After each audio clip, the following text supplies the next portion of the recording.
5, 4, 3, 2, 1, 0, c'est le podcast qui reprend les grands reportages de François Ponchelet, journaliste radio dans les années 1970. Je m'appelle Arthur Ponchelet, je suis son petit-fils et je suis journaliste. Et moi je m'appelle David Ponchelet, je suis son fils et je suis également journaliste. Aujourd'hui, on vous emmène dans le procès Patrick Henry, un procès qui a eu lieu en 1977, en janvier 77. C'est peut-être le procès le plus connu, ou en tout cas l'un des plus connus de l'histoire judiciaire française.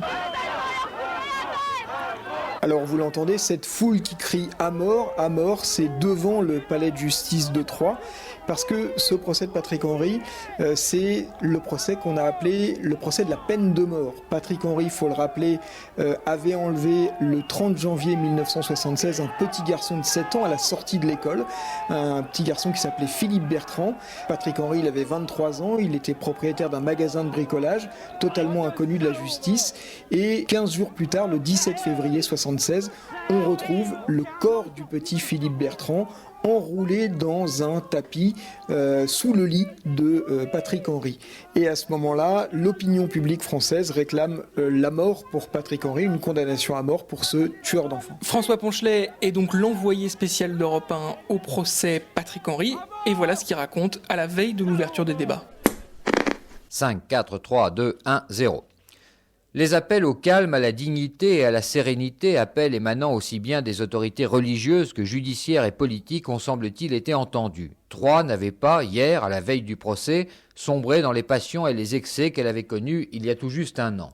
Non, hier, c'est plutôt en silence, mais non sans curiosité, que Troyes a assisté à la mise en place de la machine judiciaire et à la mise en scène qui l'entoure et la protège. 2 escadrons de gendarmes mobiles, une section de CRS, 40 policiers municipaux, le palais de justice bouclé, cerné de barrières, tout a été fait pour éviter les incidents. Dans la salle, il n'y aura pratiquement que des journalistes, une cinquantaine, les jurés et les 40 témoins cités. Pas de sonorisation extérieure, comme lors du procès Buffet-Bontemps, dans cette même salle aux Boiseries Claires. Mais 2 des principaux acteurs de cette époque seront là, aux places qu'ils occupaient alors. Le substitut Fraisse, qui avait requis et obtenu la mort, maître Badinter, qui plaidera, comme à l'époque, contre la guillotine et l'insupportable cérémonial qui l'entoure. Dehors, au-delà des barrières qui isolent le palais, on s'attend à des manifestations et peut-être même des heurts entre partisans et adversaires de la peine capitale. Plusieurs mouvements ont annoncé leur venue à Troyes. Il faut aussi s'attendre à voir les inévitables badauds à la curiosité morbide, comme ceux qui, hier après-midi, sont venus en famille au palais de justice pour visiter, entre guillemets, la salle où Patrick Henry sera condamné à mort. Pour eux, c'est une évidence. Ces mêmes badauds qui, voyant le banc des accusés vide, ont demandé où est la cage dans laquelle est enfermé l'assassin. Le procès commence, il assiste évidemment au débat et voici ce qu'on appelle un compte-rendu d'audience. À la fin de la première journée, je crois, il raconte le rapport d'autopsie qui est assez terrible et il raconte aussi ce qui se passe dans la salle. Les parents de Patrick Henry et les parents du petit Philippe Bertrand, la victime. 5, 4, 3, 2, 1, 0. Après avoir observé, scruté, dévisagé, écouté tous les acteurs, témoins ou victimes de ce drame qui se joue depuis 2 jours aux assises de l'Aube, le sentiment qui domine est un accablement mélangé de malaise. Face à ce Patrick Henry, tour à tour froid, lucide, absent, incapable de dire son remords, et qu'on a même vu sourire hier à 2 ou 3 reprises, on ne peut s'empêcher d'opposer la douceur, la beauté, la fragilité de l'enfant assassiné, de l'enfant étranglé, dont l'image revient jusqu'à l'obsession. Qu'en a-t-il fait de Philippe Bertrand, Patrick Henry, ce petit cadavre raide que les jurés ont en photo sous les yeux? Les parents du petit garçon n'ont pas supporté d'entendre dire à la première audience que Patrick Henry aime les enfants, qu'il était comme un père pour ses petits-neveux. Monsieur et Madame Bertrand, dignes, silencieux, enfermés dans leur peine inguérissable, n'ont pas eu la force d'assister à la suite des débats, de rester plus longtemps face à l'assassin de leur fils. Monsieur Larcher, le grand-père de Philippe, l'a fait pour eux, et il fallait du courage pour entendre en détail le rapport d'autopsie. Mais du courage, il en faut aussi, et beaucoup, à la famille de Patrick Henry, horrifiée par le crime d'un des siens qu'elle refuse pourtant d'abandonner. Madame Henry, sa mère, Nicole, sa sœur, pleurent côte à côte sur le malheur des Bertrand et sur le leur, pendant que Bernard, le frère aîné, crie d'une voix pleine de sanglots « On a mal pour l'assassin, on a mal pour la victime, on a mal pour tout le monde, essayez de comprendre ». Pendant ce temps-là, Patrick Henry est ailleurs, comme si ce cri, ces larmes, cette douleur ne le concernaient pas. Attitude incompréhensible, ont dit tous les experts psychiatres. Alors, peut-on condamner à mort sans comprendre? Peut-on couper un homme en deux, selon l'expression du prix Nobel André Lvov, arrêter une vie sans comprendre? Ce sera ce soir tout le débat de conscience des jurés. François Ponchelet est à Troyes donc pour Europe 1 pour couvrir ce procès, mais il n'était pas tout seul. Et non, il y avait un autre envoyé spécial avec lui. Et quel envoyé spécial? Frédéric Potcher, c'est une légende chez les journalistes de la presse judiciaire. Frédéric Potcher, il avait une vingtaine d'années de plus, peut-être même 30 ans, je ne sais pas. Mais il avait commencé sa carrière avec le procès Pétain dans les années 40, à la fin des années 40. Il avait fait le procès Eichmann, le procès de Marie Bénard. Bref, tous les grands procès de la seconde partie du XXe siècle. Et surtout, Potcher, c'était un grand abolitionniste, c'était un humaniste, c'était un homme qui racontait extrêmement bien les procès et qui avait des convictions, et on l'entend dans ce papier dans lequel il raconte comment Badinter tente d'éviter la mort à Patrick Henry. Dès hier après-midi, grâce à la défense qui veut donner toute son ampleur au débat sur la peine de mort, ce procès a dépassé les normes ordinaires. Pourquoi ne voulez-vous pas que l'on parle de la peine de mort? Vous avez peur, s'est écrié maître Badinter, tourné vers l'avocat général et le président qui invoquaient la loi. Et comme les magistrats conseillaient au père Clavier, témoin, et tacitement à messieurs Lvov et Léoté de s'en prendre au Parlement pour obtenir la loi abolitionniste qu'ils souhaitent, et non au corps judiciaire, maître Badinter, nerveux, coléreux, s'est écrié « Ce sont les jurés qui rendent la justice, qui voient la vérité en face, et pas vous, ni le Parlement. » Le père Clavier a assisté à une double exécution. Il dit « Nous avons eu honte de ce qui s'est passé ce jour-là, monsieur le Président, et de toute notre vie. Nous ne pourrons nous débarrasser de cette honte, dit-il. » L'avocat général brandit alors des photos et dit aux témoins « Ça, maître, ce sont des photos du crime. Regardez-les, mon père. Elles sont pires qu'une exécution. » Le père Clavier. On ne répond pas par l'horreur à l'horreur, monsieur l'avocat général. Beaucoup plus calme et avec une froideur de technicien, le professeur Léoté a montré chiffre en main que l'application de la peine de mort n'a aucune influence sur la criminalité. Donc à la fin du procès, Patrick Henry n'est pas condamné à mort. Les jurés reconnaissent des circonstances atténuantes, ce qui permet une simple condamnation à perpétuité, si on peut dire. Et donc Robert Badinter, qui a permis d'éviter la peine de mort, est extrêmement soulagé. Et il raconte, quelques minutes seulement après le verdict, il raconte donc au micro de François Ponchelet. Maître Badinter, est-ce que l'on peut savoir comment vous avez d'abord ressenti le verdict de la cour d'assises de Troyes? Avec beaucoup de surprise et beaucoup d'émotion. Je ne m'y attendais pas. Je ne m'y attendais pas parce que je considère que c'est une victoire extraordinaire sur eux-mêmes de la part des jurés. Il leur a fallu courage, une élévation. Pensez que cette ville a été martyrisée l'année dernière par ce crime terrible, qu'elle a vécu les souffrances des victimes, parents, alors que les jurés ensuite se rendent compte que même devant un crime terrible, eh bien, on ne prend pas un garçon de 23 ans, on ne le coupe pas en deux dans la cour de la santé, parce qu'il y a toujours cette possibilité qu'il change, et puis cette interdiction de prendre la vie. En rentrant dans sa chambre d'hôtel, le soir, François Ponchelet fait donc un papier qui raconte le verdict et la fin du procès. Il fait un papier pour la matinale d'Europe 1 du lendemain, et voilà ce qu'il raconte. Qu'a donc bien pu penser Patrick Henry cette nuit, seul dans cette cellule qui lui servira d'horizon jusqu'à la fin de ses jours? Qu'a donc bien pu penser cette nuit Madame Bertrand, qui restera seule elle aussi jusqu'à la fin de ses jours, avec le souvenir de son petit Philippe? Qu'ont donc pu penser les jurés menacés de mort et traités de salauds par cette foule primitive, vengeresse, assoiffée du sang de Patrick Henry, comme s'ils pouvaient laver le sang du petit Philippe Bertrand? Qu'est-ce que tous ces gens-là ont donc bien pu penser cette nuit, seuls face à leur conscience? Je ne le sais pas. Je ne vois, je n'entends, je ne retiens de ce qui s'est passé hier soir à Troyes que des mots, des injures, des images de joie ou de haine. D'abord, l'instantané de maître Badinter s'effondrant sur son banc en entendant tomber les 2 mots qui évitent à tout jamais le supplice du condamné, les 2 mots qui écartent à tout jamais la guillotine hideuse et sanguinaire, circonstances atténuantes. Je revois ensuite la surprise, la joie, l'espoir de Madame Henry, de Nicole Henry, la mère et la sœur du rescapé de la guillotine. Je les revois caressant les cheveux de leurs fils et frères.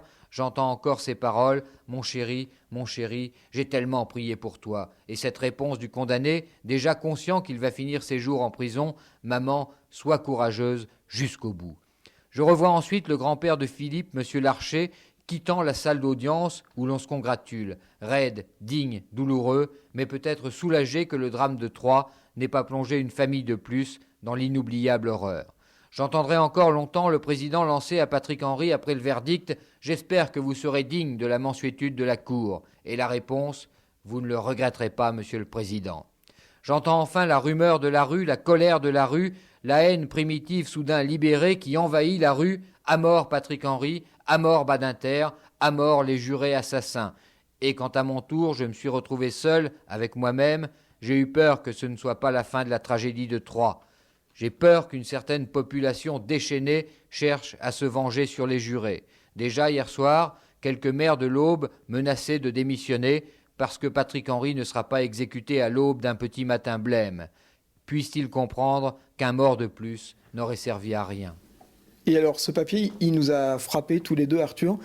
Toi, qu'est-ce qui te provoque, quoi ? Moi, je le trouve extraordinaire. Je trouve que c'est écrit dans une langue formidable. Et je trouve surtout que ça dit beaucoup de lui, ça dit beaucoup de qui il était, ça dit beaucoup de ce qu'il pensait, de ce qu'il croyait. C'était, on peut le dire, c'était un abolitionniste convaincu, quoi. Et il croyait fermement en l'abolition de la peine de mort. Et il hésitait surtout pas à le dire. Et c'est ça qui est fou dans ce papier, c'est que c'est un papier ultra engagé. Et je l'adore, ce document. Il faut bien imaginer que c'était sur Europe 1, radio pas vraiment de gauche à l'époque, ce qui n'est toujours pas le cas.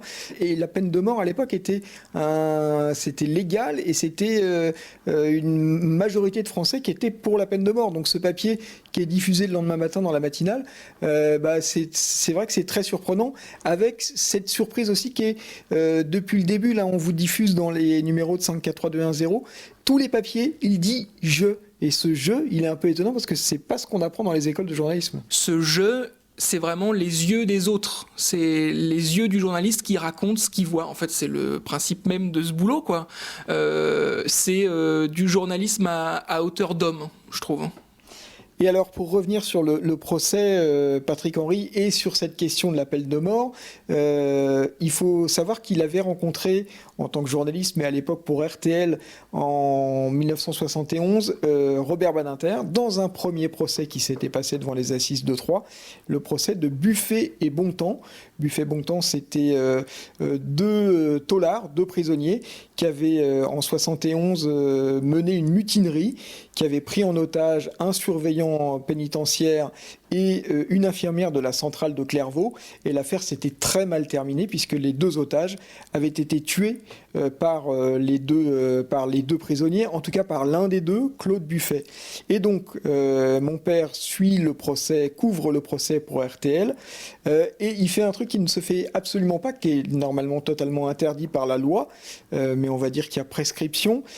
À la fin du procès, le son du procès est diffusé à l'extérieur du palais de justice pour permettre aux gens qui sont là d'entendre ce qui se passe dans le tribunal.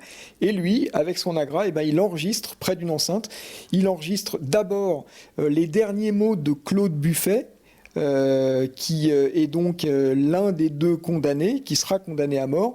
Les derniers mots très forts, où il dit que Bontemps, qui est défendu par Badinter, a lui aussi tué, ce qui vraisemblablement n'était pas le cas. Et puis, il enregistre également un extrait de la plaidoirie de Badinter. On écoute d'abord Claude Buffet et puis ensuite Robert Badinter. J'avais porté un jugement téméraire sur mon camarade lors d'une dernière instruction. Je le maintiens. Je ne me suis pas trompé. Ne croyez pas que je parle ainsi dans le but d'emmener Roger Bontemps avec moi à la mort. C'est pas vrai. Je veux simplement qu'il prenne sa responsabilité. Il s'en sort le plus possible. Je lui souhaite.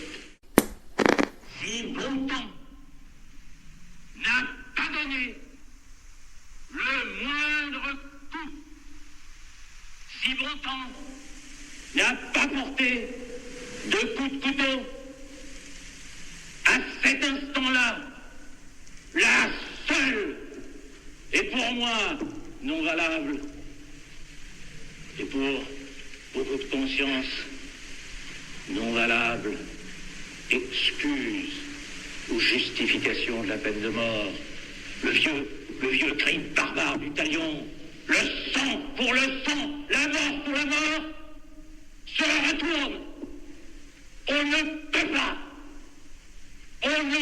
pas condamner à mort un homme qui ne l'a pas donné, et on ne peut pas condamner à mort un homme qui n'a même pas, dans sa vie, commis un acte de violence réelle sur la personne humaine.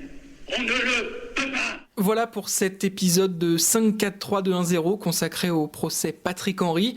Nous on vous dit à très vite pour un nouvel épisode. 5, 4, 3, 2, 1, 0.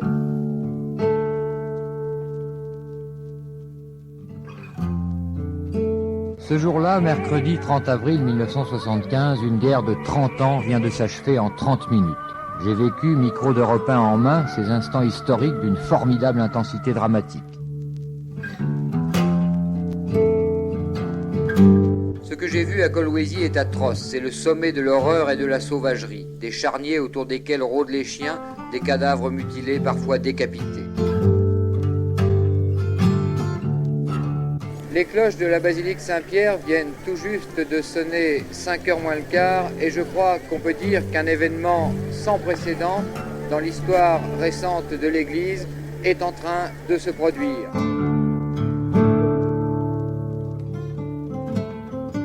Après le retour au calme, des groupes ont commencé à former des barricades et à incendier des voitures dans le plus pur style mai 68, à ceci près qu'ici à Téhéran, l'armée tire.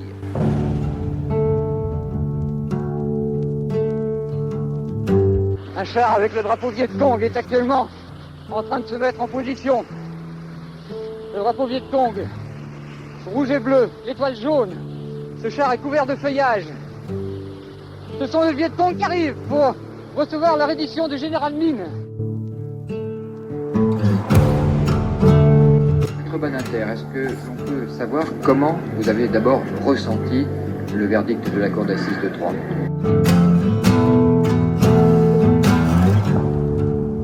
Anna Marly, vous venez d'interpréter de tout votre cœur le chant des partisans. Le chant des partisans, c'est pour chacun un symbole de liberté, tout le monde le connaît. Par contre, vous qui en êtes l'auteur, les Français ne vous connaissent pas. Pourquoi ?